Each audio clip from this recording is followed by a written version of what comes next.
তাহলে মানুষ জাতি এই পৃথিবীতে আসার আগে আল্লাহ তাআলা সব মানুষকে আদম সন্তানের পৃষ্ঠদেশ থেকে বের করে জিজ্ঞেস করেছিলেন যে কে তোমাদের প্রতিপালক, আর সবাই সাক্ষ্য দিয়েছিল আল্লাহ কেবল একজন, তিনি আমাদের প্রতিপালক। আর এখন আমরা পৃথিবীতে পরীক্ষা দিচ্ছি।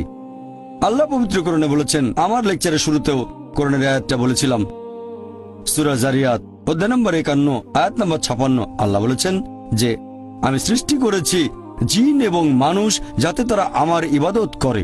ওমা খালাকতুল জিন্না ওয়াল ইনসা ইল্লা লিয়াবুদুন। আমি সৃষ্টি করেছি জিন এবং মানুষ যাতে তারা আমার ইবাদত করে। তাহলে মানুষ এবং জিন সৃষ্টি করার পেছনের উদ্দেশ্যটা হচ্ছে যাতে তারা আল্লাহ তাআলার ইবাদত করে।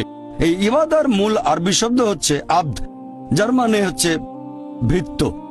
আর একজন ভৃত্যের দায়িত্ব তার মনিবের যাবতীয় ইচ্ছার আদেশগুলো পালন কর। আর আল্লাহ পবিত্র কোরআনে বলেছেন সূরা আনকাবুত অধ্যায় নম্বর 29 আয়াত নম্বর 2 যে তোমরা কি মনে করো আমরা ঈমান এনেছি এটা বললেই তোমাদের ছেড়ে দেওয়া হবে? তোমাদের অবশ্যই পরীক্ষা নেব। যদি শুধু মুখে বলেন আল্লাহকে বিশ্বাস করি, আমি একজন মুসলিম, আমি একজন মুমিন, এটা বললেই আল্লাহ ছেড়ে দেবেন? এখানেই পরীক্ষা শেষ? আল্লাহ বলছেন তোমরা জানো না আমি পরীক্ষা করব?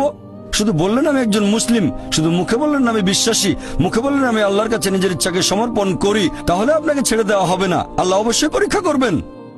আল্লাহ পবিত্র কোরআনে বলেছেন সূরা বাকারা অধ্যায় নম্বর 2 আয়াত নম্বর 155, আমি অবশ্যই তোমাদের পরীক্ষা করব ক্ষুধার ভয় দিয়ে, জীবন আর ধন সম্পদের ক্ষয়ক্ষতি দিয়ে এবং ফল ও ফসলের ক্ষয়ক্ষতি দিয়ে।